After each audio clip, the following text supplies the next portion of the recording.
Welcome to Atheist Talk. I'm your host, George Kane. Are there supernatural gods? People have been considering this question since the earliest times of which we know. And the question is still being debated today. Now, tonight my guest is Bob Corn, a longtime friend and critical thinking advocate, I should say. Bob and I are both in the steering committee of the Critical Thinking Club. And this is a question that at the get-togethers that we have at the happy hour at Old Mexico on second and fourth Mondays gets discussed fairly frequently. Are there supernatural gods? What are the arguments for them? Why do people believe in gods? So let me just throw that question off to you, Bob. Why do you think people believe in gods? Well, of course, I'm with you, George, that I agree there aren't supernatural gods.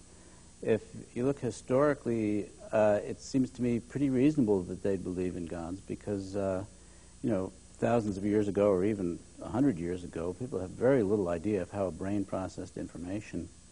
And so you almost had to believe in some sort of semi-mystical thing going on because, the idea of billions of neurons doing all this interconnected processing is inconceivable, really, unless you've studied it with microscopes and so on. So the fact that they thought there was kind of a mystical way minds worked made it very easy to picture that there were minds outside of human bodies that were controlling things. Okay.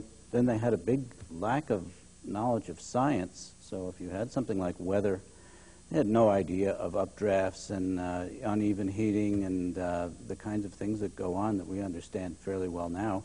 So being that they thought there were supernatural minds and that this unexplained stuff happened, it was easy to say, oh, maybe there's some super powerful mind that's in control of this, or maybe a number of them. Typically, of course, originally they had different minds controlling different things. All right, so primitive people had primitive concepts of how the world worked. Primitive cultures explained things in ways that are naive to us. Yeah. But people still believe in gods. Yeah, well, that's interesting, and I feel like today we should know better. I think, I've seen a lot of discussion of why people believe. I have a very simple explanation myself, and that is people believe in God, or typically God now, because other people tell them it's true. And you could see how this be pretty persuasive. I know I used to believe. My parents told me it was true. My parents were intelligent people. They didn't lie to me about much. I don't think almost anything. They were concerned for my welfare. Why shouldn't I believe them? And most of the stuff they told me was true. And then, of course, there's the minister at the church. And he knew so much more than they did. He could quote chapter and verse of the Bible. He knew all these things. I know he'd been to college studying this stuff. So who would I be to question what he's telling me? And then you live in a culture. The newspapers pretty much seem to feel that there are gods, or there is a God, of course. The politicians are always talking about God. They want to make it clear that they believe in God. Why would you question this? You're just overwhelmed with this one-sided view of it. And in a lot of cases, there's still a stigma attached to not believing in God. I know that when I was in 8th grade, I had a teacher who usually stayed away from the subject. But one day, she got on her wagon, got on her high horse, and she just turned on the class and said, "Is there anybody here who doesn't believe in God?" And she was telling us that it didn't matter what religion you were, what God you believed in. And I really don't understand how that could be possible, since they're so different, that somebody has to be in error if people disagree. But it didn't matter which God you believed in, what your religion was, but you had to believe in God. Yeah, well, there's a lot of different opinions on that. It always seemed peculiar that for some reason people always saved the most venom for people that didn't believe in any God at all. But quite frankly, if you look through history, people got pretty upset over little differences in theology. I guess it was a 30 Years' War or something like that, had to do with whether you believed in the Trinity or not, which seems like a nitpicky kind of idea.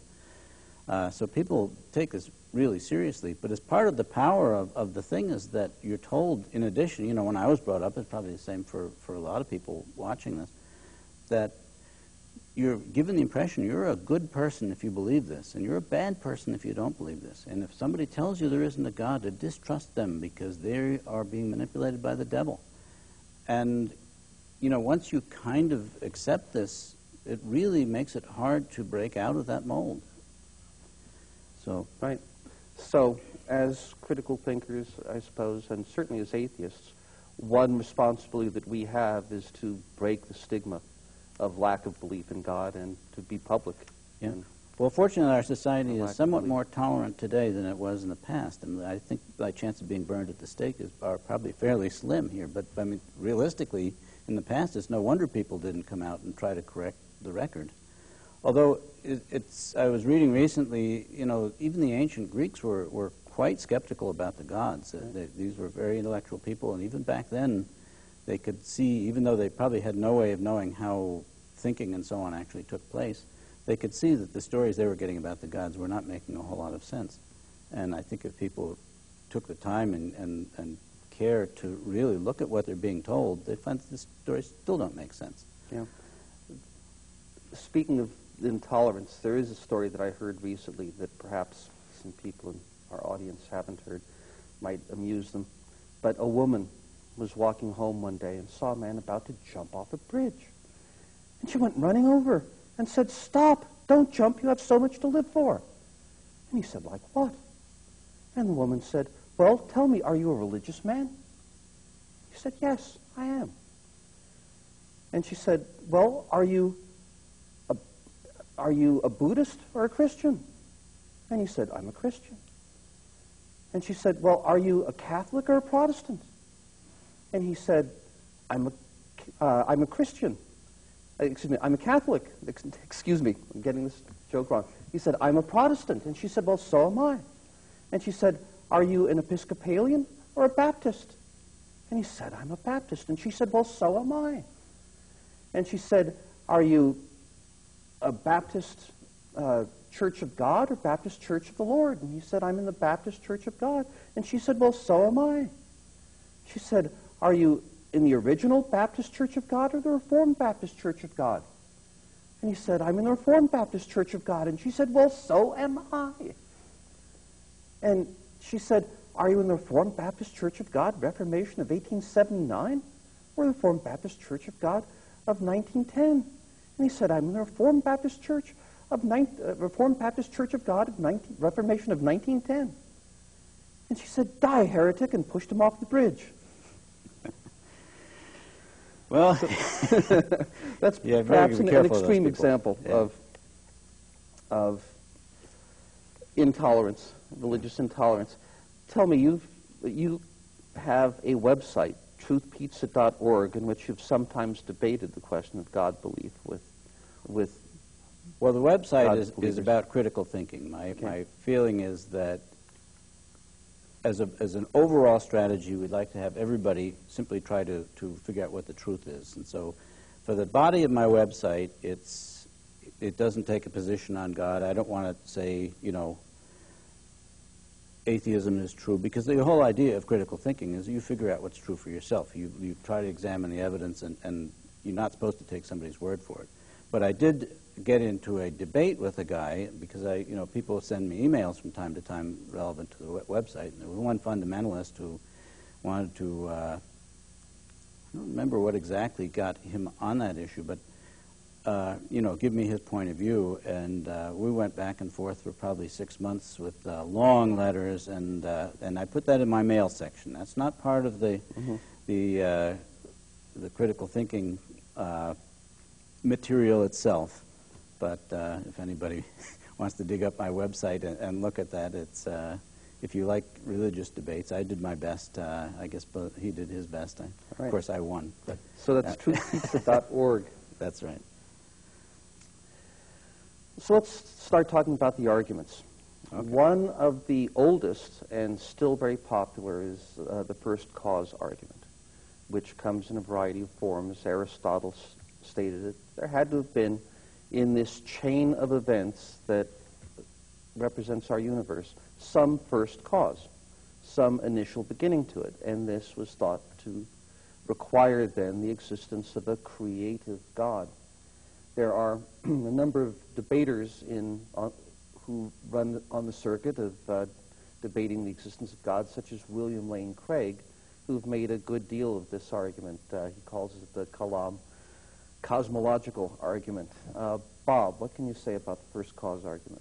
Well, it seems to me that, I mean, I don't see any merit in it at all. Of course, the classical thing is that if the universe didn't start itself and was started by God, then who started God? And familiar with it. I was at the debate, I think, that we were talking about, and he describes special attributes that God apparently has that the universe could not have, and I don't know why that would be true. I mean, if God can somehow create himself, or if God is timeless or transcends something, why couldn't some particle do the same thing that just exploded into a universe? So it doesn't seem to me that this gets us any place. The peculiar thing is, we have this idea that things have to have causes, and of course you go through life, and almost anything that happens seems to have some things that caused it. But the fact is, there's no logical reason that has to be true. It's just in the fact that we've observed this in the universe, so we get kind of used to the fact that things have causes. But if you're talking about the origin of the universe, it can't have a cause because it's the origin. I mean, there was no time before the beginning of the universe, so there can't be something that happened before it to cause it. In addition, people don't realize that in modern physics and quantum mechanics, there are a lot of things that happen that don't have causes. There's things called vacuum fluctuations, where particles appear for no particular reason, with no rationale, and then disappear quickly. And there's and things like radioactive decay. If you have a plutonium atom, that will decay at some point in time, and when it decays, does not have, as far as physicists are concerned, any cause. It simply has a certain probability of decaying within any certain period of time. So the fact is, there is no reason why something has to have a cause. Well, most of Western philosophy has accepted as an a priori truth the principle of sufficient reason, that there has to be a reason, a sufficient cause for everything that happens. And in this Aristotelian chain of causal chains, chain of cause and effect, that there has to be a sufficient reason, a proximal cause, for the universe to begin, for action to begin in the universe. Of course, a classical argument, rebuttal to this argument, is, well, then what caused God? Yeah. Now, Craig tried to pre-butt this argument by saying that God is timeless and exists outside of time and space. But then, as you're pointing out, an argument is, well, how does God then affect material reality? If he's outside of time and space, how does he get this causal chain started? Well, the whole thing is so peculiar because God is really is an intelligent being. That's what makes it God rather than a particle or a mechanism or something else. And is there anything intelligent beings can do that violate other kinds of logic? And I don't see what that would be. I mean, why is the fact that God is an intelligent being mean he's somehow immune to all of the same arguments you would have about some other physical mechanism? And it also seems very peculiar that people tend to look at God as being a very human-like person. I mean, God gets mad at you if you don't do the things that he wants, and which is very typical human kind of personality. And meanwhile, he's something that transcends time and space. Well, I mean, are we talking something that's familiar here, or are we talking of something that's so unfamiliar that we can't even comprehend? What does it even mean to transcend time and space? I have no idea what that says. It's just gobbledygook as far as I'm concerned. Yeah, it does sound a lot that way. But on the other hand, I'd have to say that science is very difficult to understand, too. I try to keep abreast of the articles in the New York Times and Scientific American and the NOVA programs about cosmology and the advances that are being made in cosmology now, in which string theory is the latest attempt to reconcile general relativity and quantum mechanics, and to formulate a theory of everything, and this has led to very exotic models of the ultimate structure of the universe and perhaps changes to the classical Big Bang theory that came from Edwin Hubble's discoveries. And I have to confess that even though I think I get the concepts, I'd never be able to demonstrate any of these. I don't know nearly the mathematics that's required to do these. But it does seem that such advances are being made that everyone should agree that the question of the origin of everything is an empirical question. It's not something that Aristotle is going to be able to solve sitting back in his easy chair and mulling back to first principles. That there are actual investigations to be done into astronomy, into subatomic physics, that are going to give us answers that will tell us about the earliest moments of the universe. Well, I would expect that we'll probably learn a lot more about the earliest moments. I don't know, of course, you can never be sure what science is going to find out. I don't know that there'll ever be an ultimate solution as to why the universe existed in the first place. Perhaps they'll find something. I can't even imagine what such an explanation could be. But as far as I can see, at least, the God thing doesn't make anything any clearer. Right.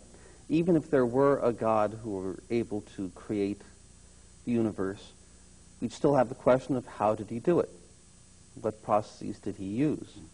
Well, one of the peculiar things, you know, as I said before, we don't see things spring into space right in front of us, so we assume things, for example, have to have a cause.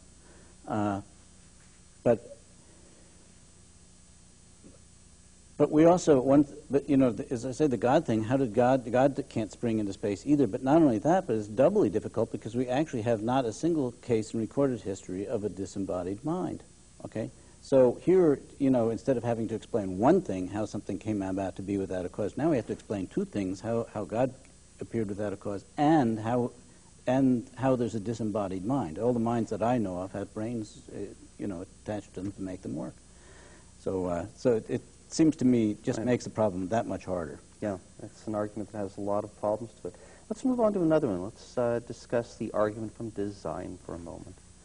That this is frequently stated that the world clearly demonstrates a design, and so there has to be a designer. That if you were to walk along the beach and find a wristwatch, you would know that a watchmaker made it. And seeing design in the universe, you know a designer made it, you know that a creator made it. That's a really primitive formulation of the argument, but what would you say is the flaw with the argument from design? Well, most of the things that seem to be designed are biological creatures, right? Plants and animals, and of course people. And if you understand how evolution works, and unfortunately it seems like a vast percentage of the population has no idea how evolution is supposed to work because you constantly see silly explanations. But if you understand, in a sense, evolution works somewhat like designers work. I mean, when Edison was trying to find a filament for the light bulb, he tried stuff, and if it didn't work, he threw it away, and if it did work, he kept it. If it worked better than the old thing, he kept it, and then tried to improve on that. And this is a standard thing that designers do. Well, that's what nature does. If an animal has a mutation and it doesn't work, the animal dies. And if it works better than the old animal, gee, that animal has more offspring. And same for plants and all these things. So it really is, you know, evolution is in a sense a design process. So it's not very surprising that we have things that appear to be well designed. It's a little hard for people to comprehend because we're talking about something that happened over billions of years with billions and billions of individual organisms. If you're talking, you know, single-celled organisms, you know, filling the ocean, I mean, the number of individual reproductions that went on there is beyond anybody's comprehension. So the fact that, gee, it's amazing that we could come up with something as complicated as a human body, well, yeah, but you can't even imagine how much went into that. I mean, it's just a huge amount. Right. So, as you say, evolution is a design process, and that the apparent design that we see in creatures, animals, or anything else could simply be the result of natural processes. Yeah. And so the responsibility, if you're claiming that there was an intelligent designer, there's no presumption that that's true. You have to disprove the possibility of natural causes. Yeah. There's another element that I might be good to consider is if you look at the universe. One of the things, I've always been interested in science, and one of the things you see is you look at the universe, you have billions of galaxies, and each galaxy has billions of stars, and none of these things seem to have any purpose whatsoever. You know, you've got quasars and bizarre kinds of things, you know, supernovas and cosmic rays. None of this seems to have any purpose. And if you look at the biology, there's millions of species, and a few of them seem to be useful for humans, but most of them are not useful for anything. There's all kinds of little things that crawl out from under rocks and stuff like that. This does not look like something a designer would have designed. This looks like something that would have happened through a natural process where lots of different beings, you know, whatever can survive does survive. Right. A religionist, of course, has a very different view of the world. He thinks that everything was designed for a purpose, and the center of God's preoccupation is man. I read once a proof of the existence of God was the banana. It was called the atheist's nightmare.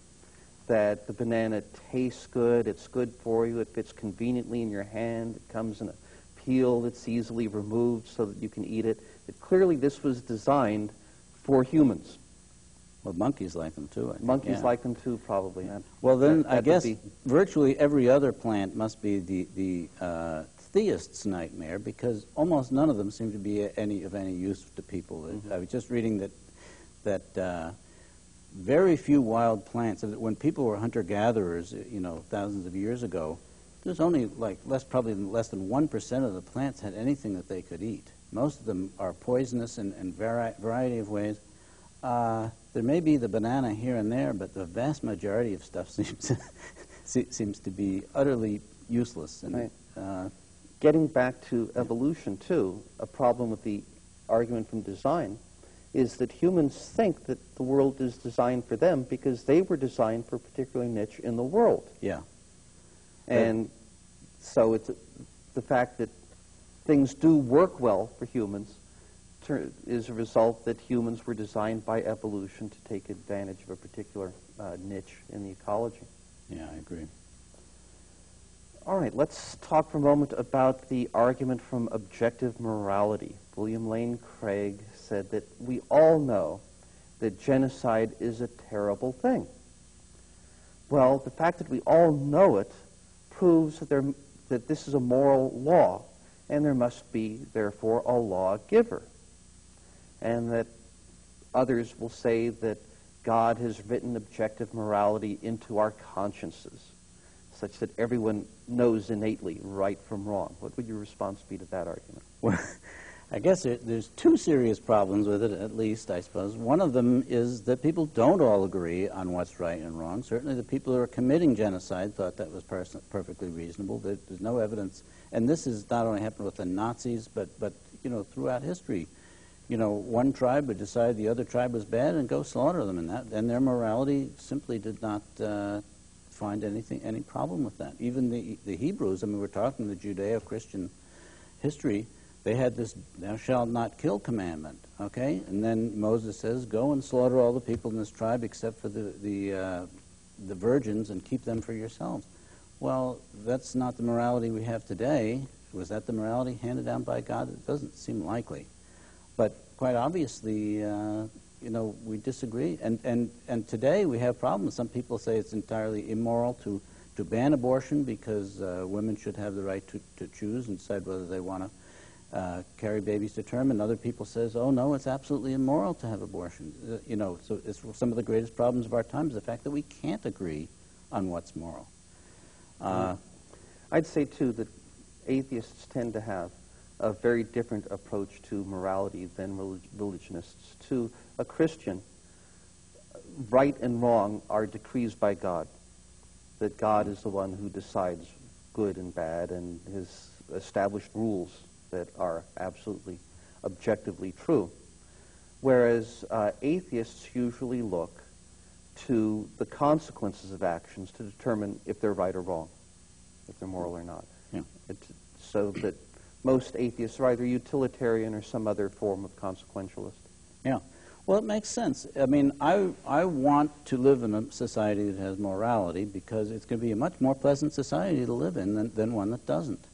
And, primitive tribes, some of them really didn't have any qualms about killing people, and what happens is the tribes get wiped out by other tribes that did have a moral system that kept that from happening. So it's not at all surprising. I mean, there certainly are similarities. Almost any culture is going to have a rule against murder and theft and or at least a rule against murdering someone in your group. Exactly, in yeah. your And tribe. a lot of them don't have rules against murdering people in the other tribe, which is kind of what happened with the Hebrews. It was certainly if you went and wiped out some other group, that seemed to be no problem. So, but if you didn't have a rule like that, your culture would probably not be around anymore. So it's not at all surprising that we have rules like that. It doesn't mean you have to have some supernatural rule giver. And even if it wasn't this sort of survival of the societies that had these rules, it still could just be a psychological mechanism that evolved with us. Right. So there's no need to turn to a God for this at all. We've got only a couple of minutes left, Bob, and there's one thing, I'll give you the last word on it. A lot of people claim to know God because of personal experience. What would you say to them? Well, I think they've been told that there's a God. They tend to believe there's a God, and then when they have some peculiar emotional experience, they say, aha, that's God. It proves God's there. And of course, these experiences happen to people who are Hindus who believe in completely different gods than the Christians that we normally are familiar with. And so there's really no indication. I had two experiences I thought were peculiar. One person told me that he had an emotional experience that totally changed his life. He had taken LSD. And, well, so it can happen from a drug. I don't particularly recommend this as a way of changing your life, but if he had been religious and somebody had put the LSD, given it to him and he didn't know about it, he probably would have attributed it to God. Another guy I know went to the Landmark Forum, which is sort of one of these things where they brainwash you over a long weekend. And it's just totally a psychological manipulation. But he came out with this idea that he had this incredible experience. Once again, you don't need to have a God in order to have a psychological experience that has a big emotional impact. All right, thank you, Bob. Tonight we've been discussing the question of whether or not there are gods. Throughout the program you've been seeing flashed on the screen our contact information. And if you contact us and are interested in us, we will send you one copy of our newsletter. And this is a recent copy of that. It's really getting to be larger and more full of information and activities all the time. So please contact us if you're interested in us. We're interested in you.